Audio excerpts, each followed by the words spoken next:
And you've been in women's health for a long time.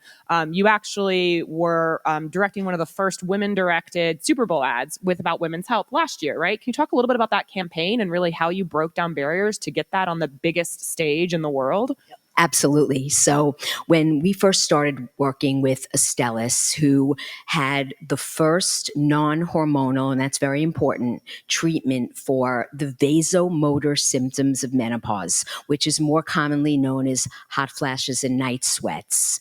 When we first started working with the client, one of our biggest insights was that there was virtually nothing out there for women seeking solutions or even explanations of what they were going through. So as we started to build our campaign and our platform, we said, why not get this in front of everybody? Because, and there's a couple of things that's important here. One is that if you run the top 100 programs that women watch on video, they're all football. The ratings for women are as high as the ratings for men. And many of the women, I see women nodding, women watch football. And when we ran ads on football games, we'd get a lot of search results. We'd get some social conversation, which I'm going to talk about more. And we said, given the fact that if you're lucky enough to be a woman of a certain age, you are going to get perimenopause and menopause symptoms. That's lucky. It means you've aged into a life stage, right? 50% of our population are women. 51, thank you.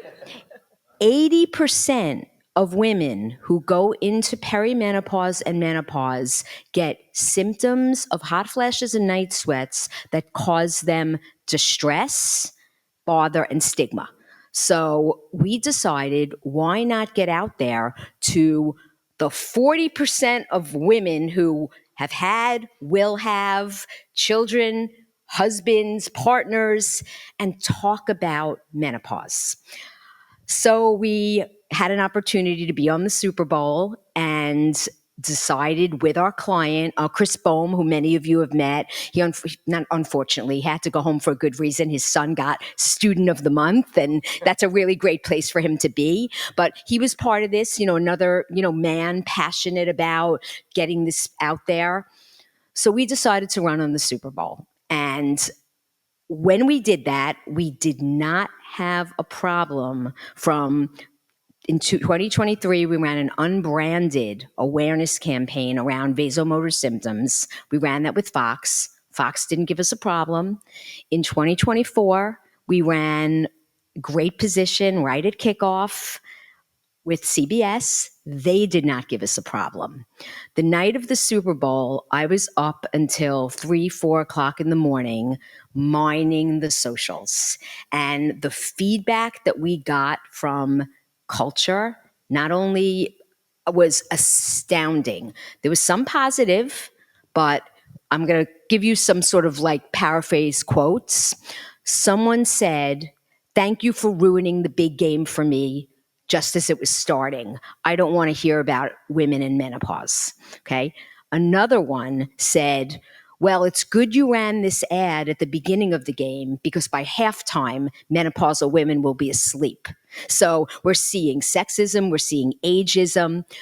Fortunately, we all had a female sportscaster who published a whole piece about the fact that women who are half of the viewers of football, half of the viewers of the Super Bowl, 51% viewers of the Super Bowl, have been watching ED ads for 20 years. And you put something on about women's health, this is a woman's life stage, right? Putting something out there provoked this negative reaction. And again, I only gave you 2 quotes. There were many. I was clipping them and sending them, and I didn't send them till about 8 in the morning, but I was pulling them all night long.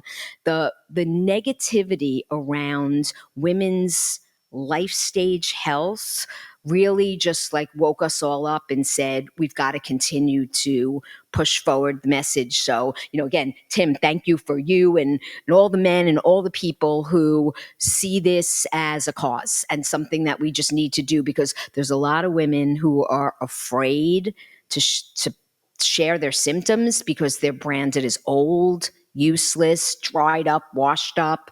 A lot of women who suffer and don't know what's happening, like your wife. And it goes beyond just the hot flashes and night sweats. It affects mood, it affects sleep.